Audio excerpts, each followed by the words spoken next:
مرحبا بكم أعزائنا المشاهدين في متابعة لقاء مثير من على أرضية ملعب مونتيليفي في مدينة جيرونا. تتجه الأنظار إلى مواجهة قوية في إطار منافسات الدوري الإسباني، عندما يحل برشلونة ضيفا ثقيلا على جيرونا في مباراة لا تقبل القسمة على اثنين.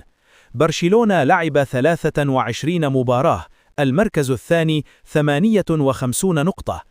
جيرونا لعب 23 مباراة، المركز الخامس 26 نقطة.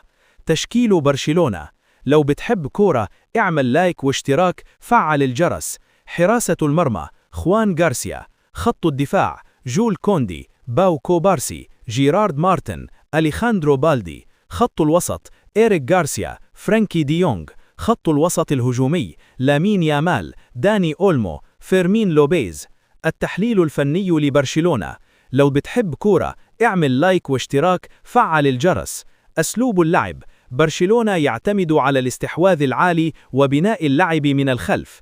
الفريق بيبدأ الهجمة من المدافعين مع نزول فرانكي ديونغ لاستلام الكرة وبناء اللعب تحت ضغط. المنظومة الدفاعية: الفريق بيدافع بطريقة الضغط العالي. كوبارسي عنصر مهم في الخروج بالكرة. كوندي وبالدي بيقدموا دعما هجوميا قويا على الأطراف. نقطة الضعف أحيانا بتكون في المساحات خلف الأظهرة. وسط الملعب: ديونغ هو العقل المدبر للفريق. إيريك غارسيا لاعب توازن دفاعي، التحول من الدفاع للهجوم سريع جدا. الخط الهجومي: لامين يامال بيعتمد على المهارة والسرعة. داني أولمو بيلعب بين الخطوط وصانع لعب متحرك. فيرمين لوبيز عنصر مفاجأة بالتسديد من خارج المنطقة. نقاط قوة برشلونة: استحواذ عالي، تنوع الحلول الهجومية، ضغط مستمر. نقاط الضعف: المساحات خلف الأظهرة، أحيانا بطء التحول الدفاعي. تشكيل جيرونا: حراسة المرمى: باولو غازانيغا. خط الدفاع: يان كوتو، دافيد لوبيز، إيريك غارسيا، ميغيل غوتيريز. وسط الملعب: أليكس غارسيا، يانجيل هيريرا. وسط الملعب الهجومي: سافيو، إيفان مارتين، فيكتور تسيغانكوف. رأس الحربة: أرتيم دوفبيك. التحليل الفني لجيرونا: لو بتحب كورة اعمل لايك واشتراك، فعل الجرس. أسلوب اللعب: جيرونا فريق منظم جدا تكتيكيا، بيعتمد على التحولات السريعة والهجمات المرتدة خصوصا على الأطراف.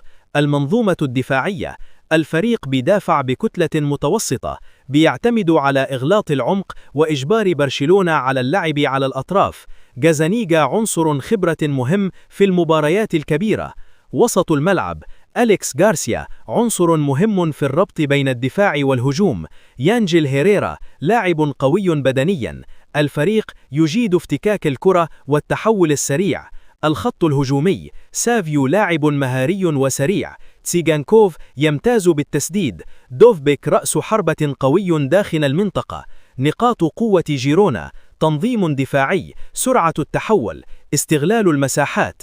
نقاط الضعف: الضغط العالي قد يسبب أخطاء. الاستحواذ أقل من برشلونة. القراءة التكتيكية المتوقعة للمباراة: برشلونة هيستحوذ بنسبة كبيرة، جيرونا هيلعب على المرتدات.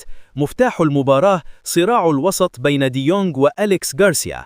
لو برشلونة سجل بدري المباراة هتفتح، لو جيرونا حافظ على النتيجة الضغط هيزيد على برشلونة. مع المحلل أداء أحمد مجدي. لو عجبتك الفيديو اعمل لايك واشتراك، فعل الجرس، وهجيب لك كل أخبار كورة عالمية، المتعة الحصرية. شكرا عليه متابعة.